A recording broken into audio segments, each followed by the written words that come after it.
Ուզում եմ նշել շաբաթվա երկրորդ կարևորագույն իրադարձությունը։ Անկարայում տեղի ունեցավ ՆԱՏՕ-ի գագաթնաժողովը, եւ դա պատմական նիստ էր, որովհետև Դավոսից հետո առաջին անգամ պաշտոնապես ՆԱՏՕ-ի ձևաչափով գծվեց հստակ անջրպետ Միացյալ Նահանգների եւ Եվրոպայի միջև։ Միացյալ Նահանգները Թրամփի օրոք թոթափում են իրենցից Ռուսաստանի դեմ Եվրոպային պաշտպանելու տասնամյակների պարտականությունը եւ չեն ուզում լինել Եվրոպայի պաշտպանության եւ անվտանգության երաշխավորը։ Օբյեկտիվության համար հանուն արդարության ասենք, որ Եվրոպան այնպես չէ, որ կամավոր վերցրել էր իր վրա այդ պաշտպանվողի, հովանավորվողի դերը, դա Միացյալ Նահանգների թևադրանքն էր։ Զինաթափել Գերմանիան երկրորդ համաշխարհային պատերազմից հետո, թույլ վիճակում պահել Բրիտանիային, Ֆրանսիային, չեմ ասում Իտալիայի եւ Իսպանիայի երկրների մասին։ Բայց հիմա Թրամփը դա ներկայացնում է որպես մեղադրանք եւ եվրոպական մեղք։ Եվրոպացիները չեն վիճում Թրամփի հետ վիճել անիմաստ է։ Թրամփը շարունակում է վիրավորել իր դաշնակիցներին, սկսած Դանիայից, որից պահանջում է Գրինլանդիան, վերջերս կրկին պահանջեց, Իտալիան, որի վարչապետին հեգնում է, Իսպանիան, որի վարչապետին անվանում է ահավոր սարսափելի մարդ, եւ ընդհանրապես Անկարան չէր ուզում գալ իր իսկ խոստովանություններից, ելնելով նա ասաց, որ գալիս է միայն հարգելով իր լավագույն բարեկամ Էրդողանին։ Այսինքն մենք տեսնում ենք, որ Միացյալ Նահանգները ամբողջ ՆԱՏՕ-ի կազմից գերադասում են որպես դաշնակից Թուրքիային։ Եթե դա անկեղծ է, դա բավական հետաքրքիր է։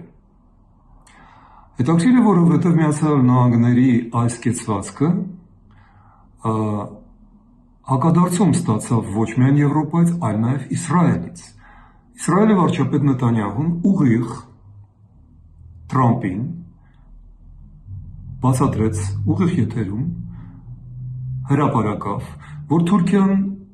Միացյալ Նահանգների եւ Արևմուտքի բարեկամը չէ։ Ինչպես նա ասաց, դա կկվի ձու է եվրոպական եւ ՆԱՏՕ-ի բնի մեջ, ինչը սովորաբար առաջարկում արվում է կկվի ձվերի կամ ձագերի հետ հայտնի է։ Այսպիսի համեմատություններից հետո Իսրայելը շարունակում է հայտարարել Թուրքիան իր գլխավոր թշնամին տարածաշրջանում։ Եվ հետաքրքիր է, որ Անկարայում անցնող կարևորագույն այս ՆԱՏՕ-ի վեաժողովի ընթացքում Եվրոպան անհրաժեշտ համարեց ոչ ավել ոչ պակաս 3 կոշտ հակաթուրքական բանաձև ընդունել։ Հիշեցնելով Թուրքիային ոչ միայն 74 թվականի Կիպրոսի հյուսիսի զավթման ընթացքում հազարավոր հույն կանանց եւ աղջիկների բռնաբարությունների մասին եւ ուղիղ մեղադրելով հերոսական թուրքական բանակը, այլ նաեւ հիշելով հայերի, հույների, ասորիների, ավելացնենք նաեւ եզդիների սպանդը, ջարդը, ցեղասպանությունները եւ հայտարարելով, որ ցեղասպանություն կատարած եւ չընդունած ժխտող երկրները, ազգերը, քաղաքական կառույցները ու գործիչները տեղ չունեն Եվրոպայում։ Ինչ է այս ամենը ասում հենց այս օրերին։ Կարծում եմ բոլորս հասկացանք ինչու։ Եվրոպան փաստորեն հիմա ստանում է հակաթուրքական իր այս տեսլականի շրջանակներում անսպասելի մի նոր դաշնակից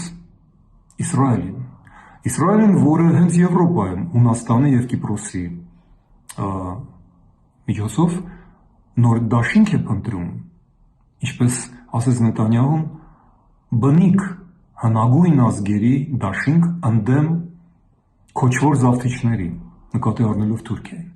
Եվ հենց այս ենթատեքստում է առաջարկ արվել Հայաստանին միանալ այդ դաշինքին։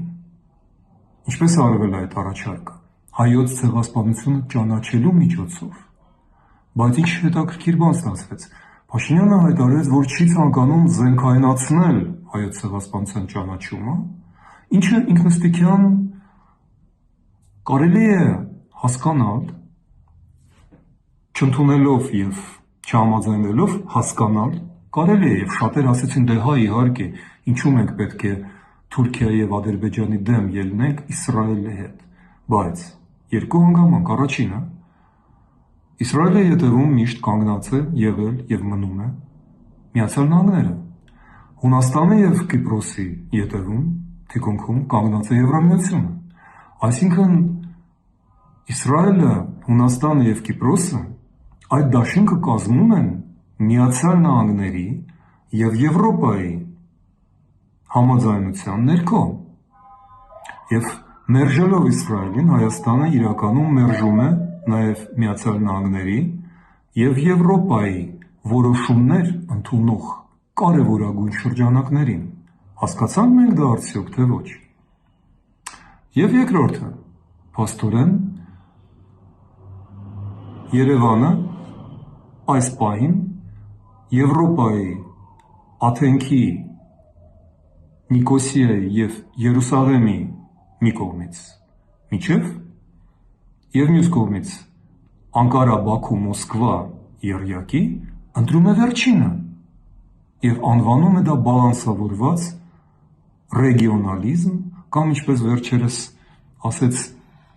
վարչապետի նորանշանակ գլխավոր խորհրդատու Լիլիթ Մակունցը, ստրատեգիկ ոչ թե բալանս, ինչպես նա ասեց, պետք է հիշեմ, տեսակ մոռացա, ստրատեգիկ ռեալիզմ, ռեգիոնալիզմ, բալանսավորում եւ այս ամենը գեղեցիկ խոսքերով կոչված է թաքցնել մի զավեշտալի իրողություն։ Երևանը ստանալով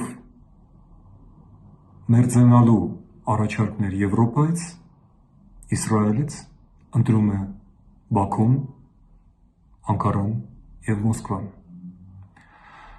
Իսկ ինչի անում այս ընթացքում Բաքուն, դա էլ է շատ հետաքրքիր։